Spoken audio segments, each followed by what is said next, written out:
Shanti and good morning.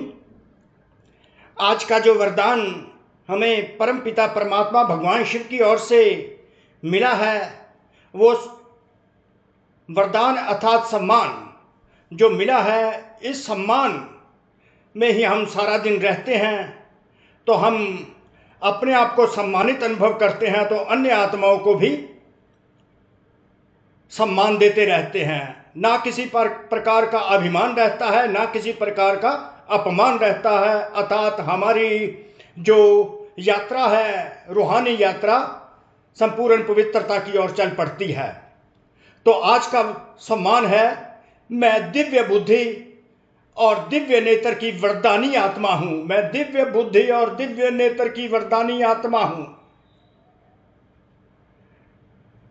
कि जैसे कि वरदानी आत्मा हूं, वरदान दिया है, तो वरदान को हम कन्वर्ट कर लिया, मैं दिव्य बुद्धि और दिव्य नेत्र की वरदानी आत्मा हूं।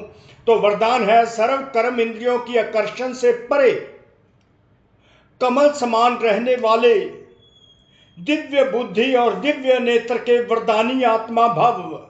दिव्य बुद्धि और दिव्य नेत्र के वरदानी आत्मा भव अर्थात मैं दिव्य बुद्धि और दिव्य नेत्र की वरदानी आत्मा हूं।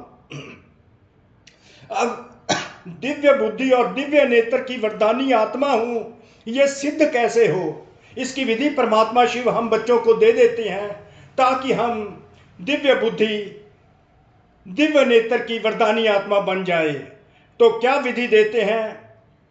जैसे ही हमारा दिव्य अलौकिक जन्म परमात्मा शिव द्वारा ब्रह्मातर में जब आते हैं, पुरुषोत्तम संगम युग पर हमको जन्म देते हैं, दिव्य और अलौकिक जन्म देते हैं। दिव्य और अलौकिक जन्म होते ही हमें दो प्रकार के गिफ्ट दे देते हैं, और दो जो पहले गिफ्ट सबसे पहले मिलते हैं वो है दिव्य बुद्धि और दिव्य नेत्र का गिफ्ट दे देते हैं, वरदान दे देते हैं। तो वो वरदान जो है, उन वरदान अर्थात तीसरे ज्ञान का तीसरा नेत्र दे देते हैं। उस ज्ञान के तीसरे नेत्र से जब हम अपने जीवन को व्यतीत करते हैं, अर्थात प्रैक्टिकल और व्यवहारिक लाइफ में हम ज्ञान का तीसरा नेत्र ही ठीक रीति यथार्थ रीति यूज करते रहते हैं, तो हमारा दिव्य बुद्धि और दिव्य नेत्र का जो सम्मान है वो स्वतः सिद्ध होने लगता है।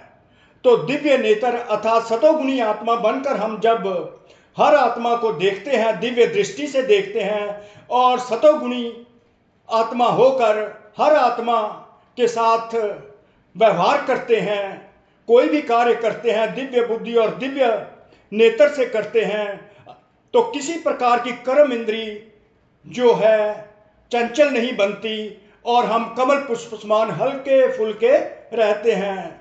हम डबल लाइट स्थिति में फरिश्ता समान बन जाते हैं।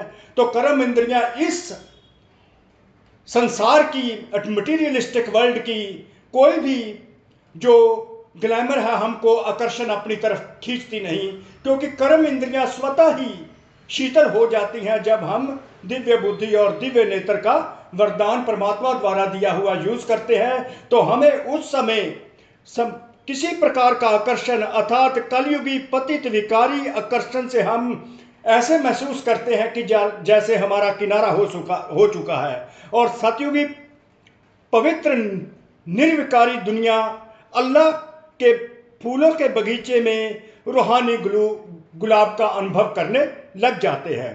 तो परमात्मा शिव, तो हमारा जो वरदान है स्वतः सिद्ध होने लगता है, अर्थात सम्मान स्वतः सिद्ध होने लगता है कि मैं एक दिव्य बुद्धि और दिव्य नेत्र की वरदानी आत्मा हूं। तो हमें हमेशा ही हमारा दिव्य नेत्र और दिव्य बुद्धि को व्यवहारिक जीवन में, प्रैक्टिकल लाइफ में यूज करना चाहिए। रादर दिव्य बुद्धि और दिव्य नेत्र हमारा खुला रहना चाहिए हमेशा, और जिससे या ताकि ये हमारी जीवन शैली बन जाए, तो हम एक हमारे चेहरे और चलन में वो दिव्यता दिखाई दे जिससे प्रत्यक्षता उस भगवान शिव की हो जाए। तो कैसे वरदान परमात्मा ने विधि बताई है इस वरदानी आत्मा बनने के लिए। बाप दादा द्वारा हर ब्राह्मण बच्चे को जन्म होते ही दिव्य समर्थ बुद्धि और दिव्य नेत्र का वरदान मिला है। तो जैसे ही ब्राह्मण बच्चों का जन्म होता है, परमात्मा शिव द्वारा दिव्य बुद्धि, समर्थ दिव्य बुद्धि और समर्थ दिव्य नेत्र का वरदान मिल जाता है। जो बच्चे अपने बर्थडे की यह गिफ्ट सदा यथार्थ रीति यूज करते हैं, जो प्रॉपरली इसको यूज करते हैं, एक्यूरेटली इसको यूज करते रहते हैं, इस वरदान को वह कमल पुष्प समान श्रेष्ठ स्थिति के आसन पर स्थित रहते हैं। उन पर किसी प्रकार का बोझ नहीं रहता, वो किसी प्रकार के बर्डनसम फील नहीं करते और सदा ही अपने आप को कमल पुष्प समान हल्का महसूस करते हैं, क्योंकि कमल का फूल सदा ही हल्का रहता है। उस विकारी दुनिया में रहकर भी कमल का फूल सदा ही हल्का फुल्का रहता है, किसी प्रकार का उस पर बोझ नहीं रहता। किसी भी प्रकार की आकर्षण, देह के संबंध, देह के पदार्थ व कोई भी कर्म इंद्रिय उन्हें आकर्षित नहीं करती। व्यक्ति, वस्तु, वैभव, कोई भी कर्म इंद्रिय उनको आकर्षित नहीं करती। कर्म इंद्रियां, व्यक्ति, वस्तु, वैभव, इस दुनिया की कोई भी मटीरियलिस्टिक मटीरियल्स उनको आकर्षित नहीं करते। कर्म इंद्रियों से परे हो जाते हैं, कर्म इंद्रियां शीतल हो जाती हैं और चंचल होने का नाम ही नहीं लेती, क्योंकि वो तो ऐसे अनुभव होता है कर्म इंद्रियां है ही नहीं। हम दिव्य बुद्धि और दिव्य नेत्र से काम करते जा रहे हैं, हम कमल पुष्प समान बनते जा रहे हैं, किसी प्रकार का आकर्षण हमको खींचता नहीं है। वह समय जो ऐसे होते हैं वह सदा ही हर्षित महसूस करते हैं, क्योंकि कर्म इंद्रियां किसी चीज को आकर्षित नहीं करी, किसी तरफ आकर्षित नहीं हो रही।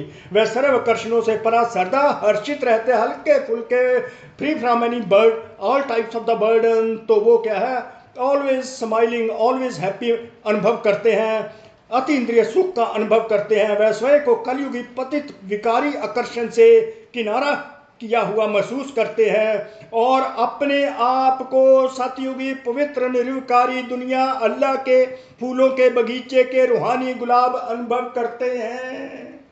तो सदा ही साथ साथ ये हमें दिव्य बुद्धि और दिव्य नेत्र का जो सम्मान परमात्मा हमको देते हैं स्वतः सिद्ध होता जाता है और अति इंद्रिय सुख का हम आनंद लेते रहते हैं इस आनंद मार्ग पर। कोटि कोटि शुक्रिया उस परमात्मा शिव भगवान का जिन्होंने ये सारा एक्सप्लेन किया। करण करावनहार परम पिता परमात्मा भगवान शिव हैं, कोटि कोटि शुक्रिया उनका। आप सबका भी कोटि कोटि शुक्रिया। ओम शांति, ओम शांति, ओम शांति।